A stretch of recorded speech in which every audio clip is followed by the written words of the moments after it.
Pamela, you and I go way back in our conversations around leadership, and we found some synchronicity in our passions and our beliefs around what this could look like for people. But for those of you, for those that are listening to us and watching us today, introduce yourself and let them see what I'm privileged to know about you.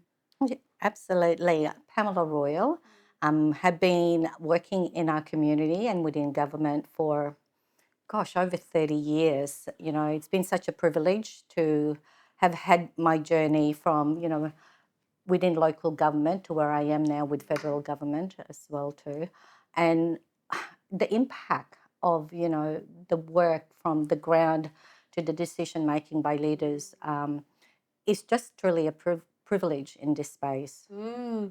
Amazing. So your title now is Senior Director, is that right? Correct. Amazing. So, but before this title, before the responsibility, who do you think you were becoming that led you here? So that's a big question, Kylie. Okay. So before the title and the responsibility, I was Pamela, a mother, a friend, a colleague, a mentor, a leader, And I guess as a person, I'm continually evolving, even as a second time mum as well too, and even in my leadership style as well too. So I don't see leadership as a destination. For me, it's a journey. Couldn't agree more. Yeah. So I guess my journey has both been intentional and also an opportunity. Okay. So I guess what I mean by that is, if I can put some context to it, Please. Carly. Yeah. Early in my 20s, I was thrust into a leadership role, at such a young age within local government. I was ambitious, I was naive, and you might say, but determined to succeed. Yeah. Okay. At that time, I was still learning how to fit in.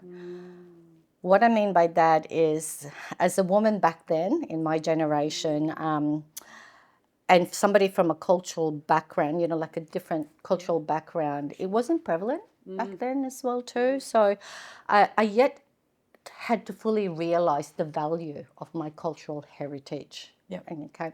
So can you it was trying to fit in, really, Kylie, a woman in government, male dominated as well too. I carried an image of what success looked like back then.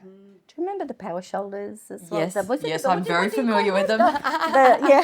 So, that we had to look tough, be polished, almost be performative to some degree. I didn't have a lot of role models back then as well too. And as I mentioned, it was an environment of male dominated, especially in the government industry as well too. And in hindsight, looking back at it, I didn't have good role models at the time. So I wasn't authentic enough. I was trying to be somebody I wasn't.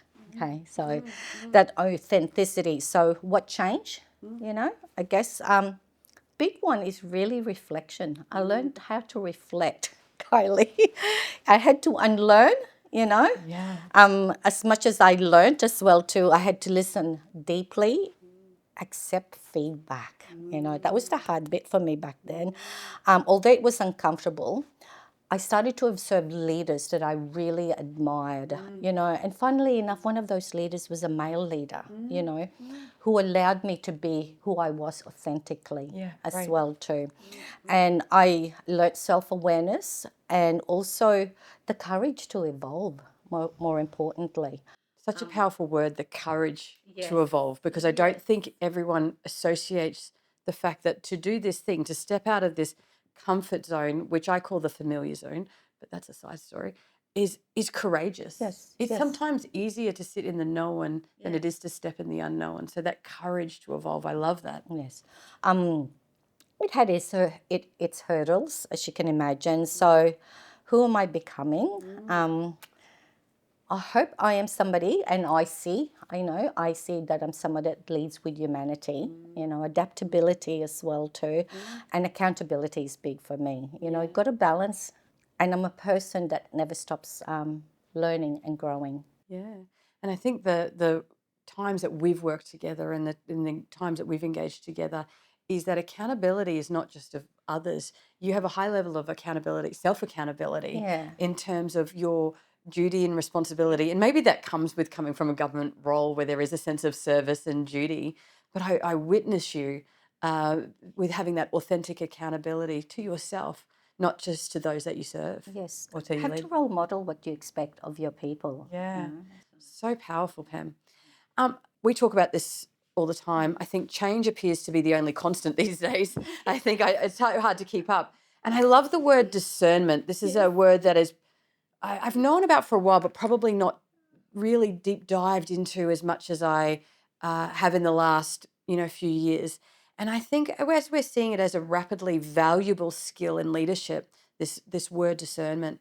So how do you discern when people have lost their will, skill, or capacity?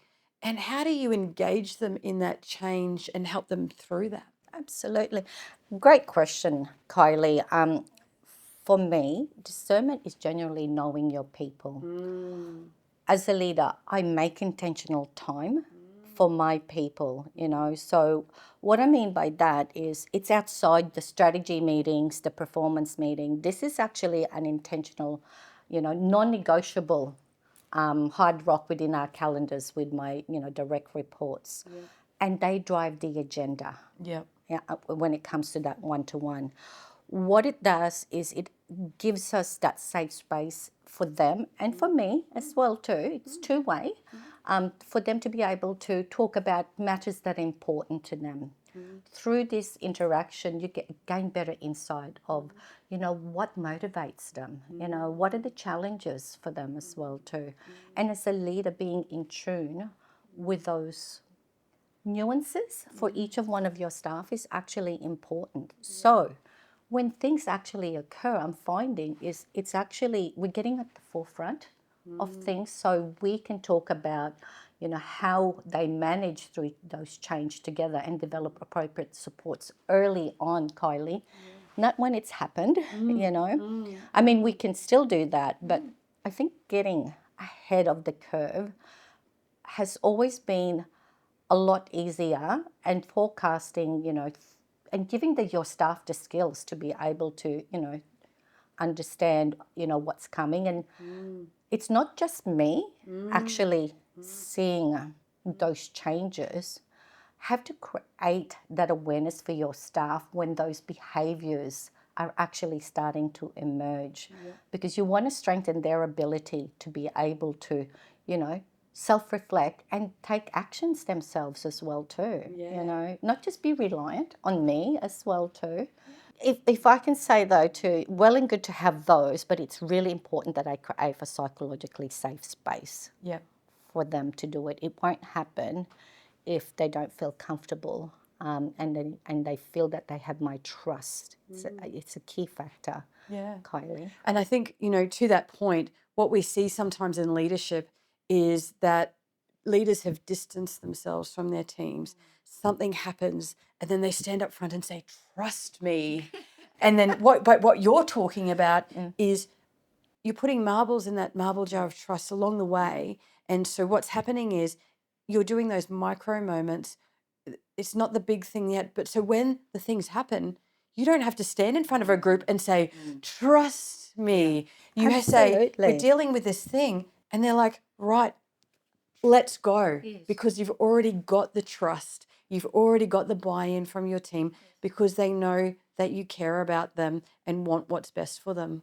Absolutely, Kylie. Yeah, I think, we don't rely solely on those, performance metrics, like as you said. We as leaders need to be emotionally intelligent enough to actually see those signals or those changes in behavior. Yes. Otherwise, as you said, we're mopping up the aftermath. Yeah. And so proactive is always better than reactive, right? Absolutely. And I just love, you and I have never, we've not worked together as in I've not been of in your staff, but I have been witness to those proactive things that you do. And what is that, that word you mentioned earlier, that authenticity, it is palpable how much you care about your team, even from somebody outside coming in. And so it is bearing witness to what that looked like. You know, there's so many people that try to do it and maybe it doesn't land, but I've watched and witnessed that in action, and you do it so very, very well. Thank you, Kylie. Sometimes, you know, and the uncertainty of the climates that we're in, whether you're in private business or you're in government, we still have targets that we have to hit. Oh, yes. So Yes. have you ever had to choose between hitting a target and doing what felt right for your people? And tell me about that. Yes. Yes, constantly. For me, a key factor is transparency. Okay. People want to know where we're heading. You know, where do they fit in the big picture? Those are drivers and motivating factors for people. It's like any one of us. If we don't know where we fit in the big picture, it makes it very hard. Kylie, you know, is my work meaningful enough? Is it actually contributing to the agency purpose? Yeah. So can I even akin? It's not even within just the workplace. It's even in sports. Yep. As well too. You know, Yeah. it takes a team. However, though, I've consistently prioritized well-being. You know, because for me, a happy and engaged team member, performance will naturally follow. Yep. Okay. And I can evidence this in my team as well too. My results have proven that if you look after your staff, you know, and they understand where they fit in the big picture, Yep.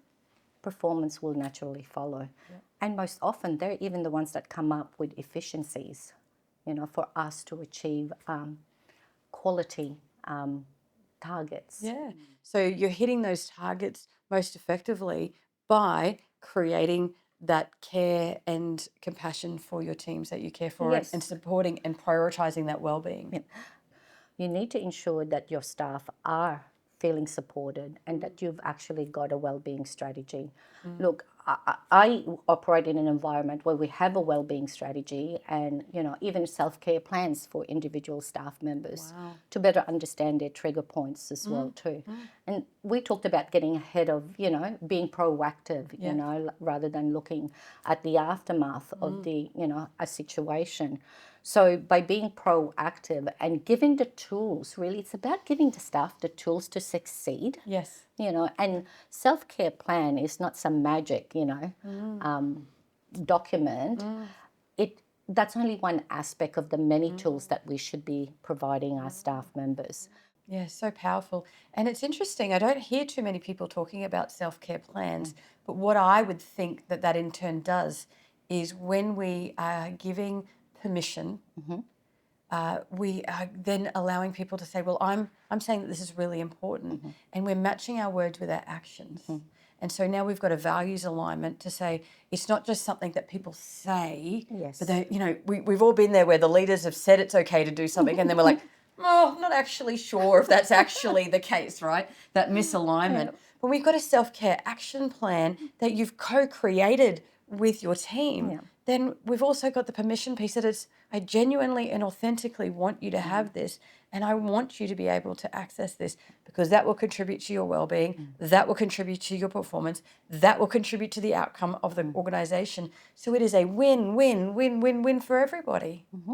Magic. Couldn't agree with more. Yeah. Look, I will always stand by ensuring that our people come first. You know, am I planning always these people? You know, strategies, the performance strategies. You know, and I guess the governance that guide us there. So that's the other thing. You know, well and good to have this, but what does it look like on the ground, Kylie? Yes.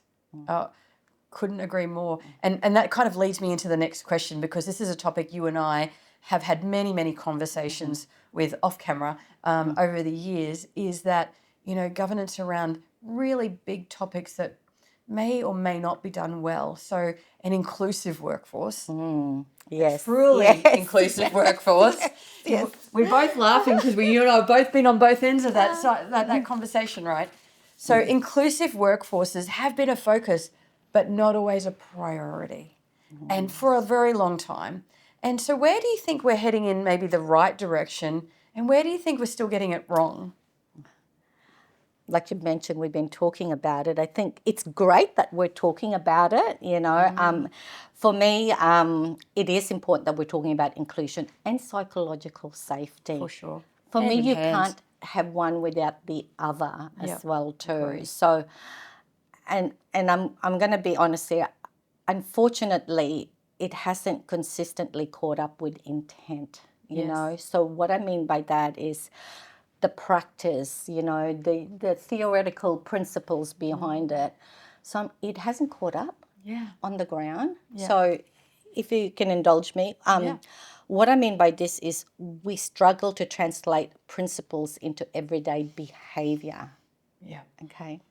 So, Pam, how are you role modeling that policy? Amazing. You know, Yeah. so I guess that's how I can contextualize that. You know, inclusion can mean different things as well too for every organization, even teams. Yes. You know, I experience that constantly. You know, I have 4 different directorates and all different dynamics as well too.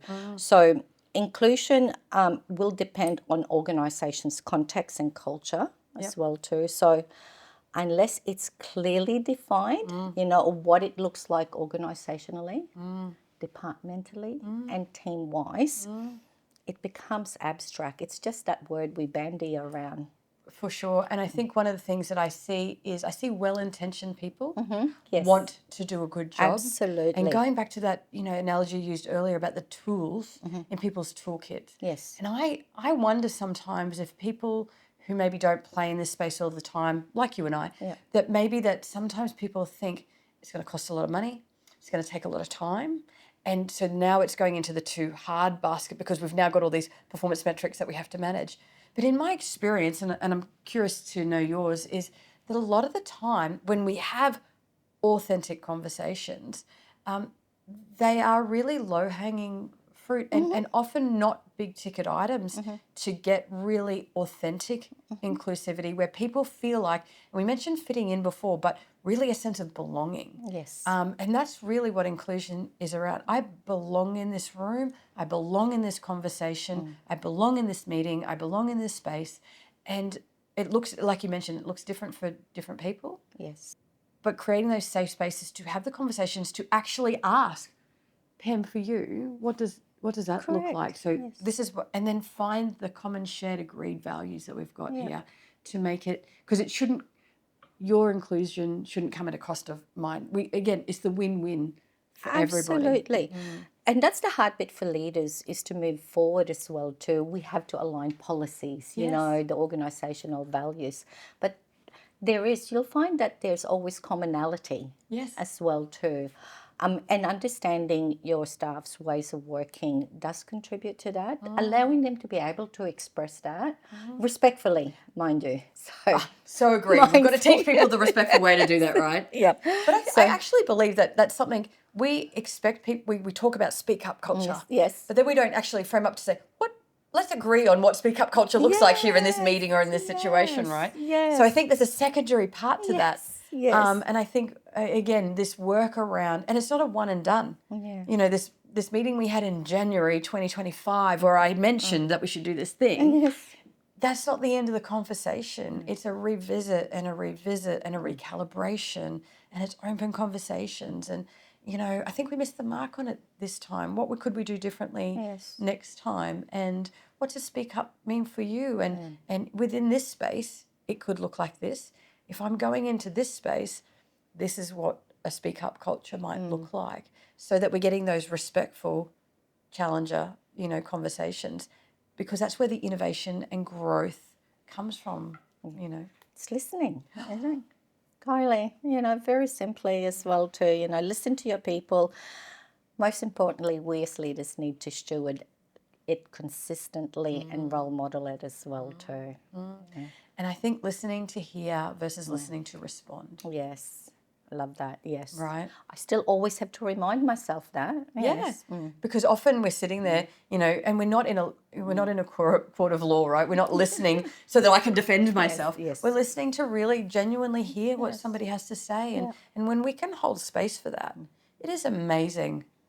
And often we've overthought something that really was, you know, you talked about this. It's simple. It's not easy, but it's simple. Sometimes the listening the art of listening to hear Absolutely. is the best thing that we can do for people. Yeah.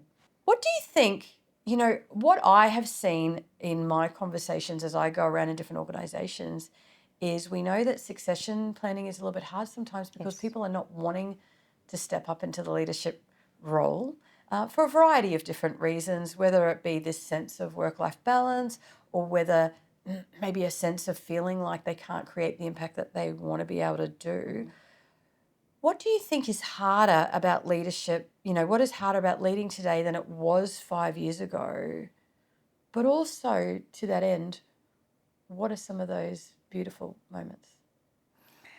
So, what feels harder today is actually navigating the increased complexity of the environment we're living in today. I'm talking about as simple as the language we use, okay? Yeah. And if that alone can be misinterpreted or taken out of context as well too. And it's hard because then we have to balance expectations as well too. And then whilst balancing business needs as well too. I've had many staff that says, no, Pam, I'm actually not interested. I'm quite happy Yeah. in at this level because they understand the politics and the nuances as well too. So I feel as a leader we are operating in an environment where language, intent and impact are more scrutinized than ever before and can often be taken out of its original intent as well too. Yeah. So And responsibility is the fact that the world has changed. Yes. We've evolved in our thinking. And I think, one of the things I talk a lot about is we may have had a way of thinking 10, 15, 20 years ago that may at the time have been what we thought was a correct way of being and doing. Yes. And as we've evolved and as we've learnt more, we've added to that. And I think the best leaders are the ones that have the agility to evolve and say, 10 years ago, this is what I thought. What I have learned is that it's an evolution of that, or that was incorrect, and what I'm seeing is the leaders that are courageous enough are the ones that are open to considering this new information and changing their mind. Yeah. Is there something that you think as a leader that might, or someone who's an aspiring leader, we don't want to scare them off leadership because we need really good leaders, but what's something that you think is exciting around the opportunities that high-level leadership provides us? Mindset, an open mindset, being curious as well too. I think what's really exciting is the new generation of leaders coming in are better managing the complexity of social media as an example as well too. They also bring innovative ideas. That's what I love. I feel they're more candid as well too.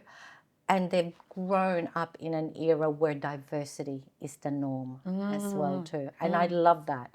I believe they'll be better positioned moving forward to understand what inclusion truly means, Kylie.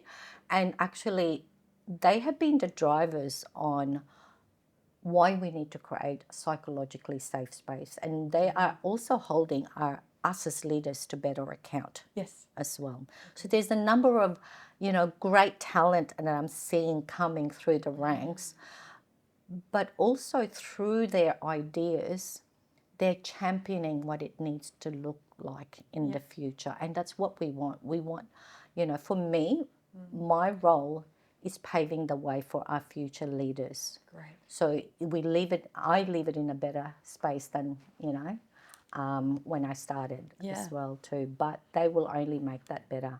I think the younger generation doesn't always get a good rap around things at times. And I think you've so beautifully articulated these beautiful talents and strengths that these young emerging leaders bring into this space and opportunity when you've got leaders like yourself that are comfortable to hold space for that innovation and those ideas. And you are psychological safety, a walking, talking advertisement for what that looks like in its excellence, because you are creating those spaces for those young leaders so that they've got voice, So what human skills do you think are becoming more valuable, not less, in an automated system?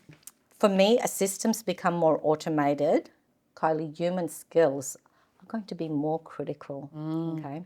So what I mean by that is, people leadership, particularly creating psychological safe spaces as well too, is going to be important because although automation can support efficiency, right, it doesn't replace trust. Yep. Doesn't, the connection or judgment required to lead people effectively. We talked about the nuances about each individual, how do you get on the forefront before it escalates as well too. Yeah. So, that automation can't replace. Yep. Another important component is human problem solving will still be a critical factor, especially when it comes to our people. Yes. Okay? So emotional intelligence, empathy is big. Okay, especially probably because I am a public servant as well too. It's actually important to be able to have that, I guess, broad perspective. Yep. Kylie, because our workforce is becoming more diverse and dispersed. Yes. I have team members across the nation, so it is continually evolving. I mean, I will thank, automation for that as well, though, too, to stay connected with teams across the nation as well, too. But as leaders, we need to read nuances, Yep. manage complexity and support people through change that technology can't. The ability to lead people through uncertainty and make ethical judgment. It's a big one for us, and balance innovation as well too, and humanity is going to be critical into the future. Yeah. Kylie. I couldn't agree with you more. And what I'm seeing is, this automations, but technology allows you to be connected, as in it gives you access, but the people give you the connection. Correct. Right. Yes. And I think that they're both equally important. And I keep coming back to this theme of a both and versus an either or. Yes. I think that's so important. Yes. But going back to those human skills, do you think as leaders we are developing them intentionally, or do you think we're just kind of like hoping they just emerge? And what do you think we need to do with that? Unfortunately, Kylie, I think we're lagging. I do believe we need to make intentional investment in this space. And what I mean by intentional investment, not just going, oh, we'll do this course and we'll do that, Intentional means truly understanding where the gaps are for your people, So I'm not talking about it's across the board. It could be as simple as managing difficult conversations, Kylie, because, we know that can be the crux of misunderstanding that can compound. Absolutely. So understanding, how to harness the talent of your people, but at the same time, ensuring that we're intentionally, investing in our people to showcase to them that I'm invested in your future, but, I see you as a valuable, team member. Yeah. But we also have to role model that too. Couldn't agree with you more. So well and good to send our staff to training, but what am I doing to also invest in me? So most importantly, I think, Kylie, you saw it most recently, recent challenges, making sure that I was investing in my leaders first and foremost, Yeah. And I love that you were part of that. Like it wasn't I'm sending you to this, was I'm doing that, right? You were part of that learning as well. Yes. And I think that's the way that we foster teams so cohesively is when doesn't matter the title that we have or the position that we have, we're in this learning together. And that togetherness creates that sense of belonging as well. Yeah. Now, I know you and I both look really young, but we have been around for a hot minute. And so over this time, I've got to, have some fun in this because I think, we know that we've, over our time, we have seen many, many, many leaders cross our paths, both up and down. We've been led by. What do you think leaders misunderstand about the role that they have in shaping culture?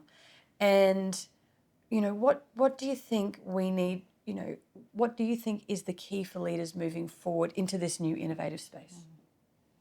Big question, but Kylie, I have to mention Haim Genot, who Yes. comes to mind. As you know, Haim Genot is well known for his quote, although intended originally for teachers, I believe it is a cornerstone for modern leadership. Okay, so what I mean by that is his quote highlights, as a leader, we're the decisive element, that can determine the outcome. Of a situation. So what I mean by that is, whether we actually escalate a situation or whether we value or dehumanize a situation, Kylie. We are in such a privileged situation that we have that big decisive element and impact on us moving forward. So to me, this means my response will, whether situations are escalated or, are valued, it shows the power that we actually have. But can I just say, for me, leadership is not about power. My people are my power. Oh, I love that. Okay. Yeah. Because culture is not what leaders say. Okay. It's about, what I role model as well too. My actions. How do I reinforce every day? What is important in terms of, our performance. Our behaviors as well. We shape culture big time, Kylie, and I believe often leaders underestimate the impact of our actions on our people and the culture. Yeah, I would so agree with you. And one of the things I really love is the idea of power with versus power over. Yes. And I think that's the true essence Yes. of leadership. Yeah.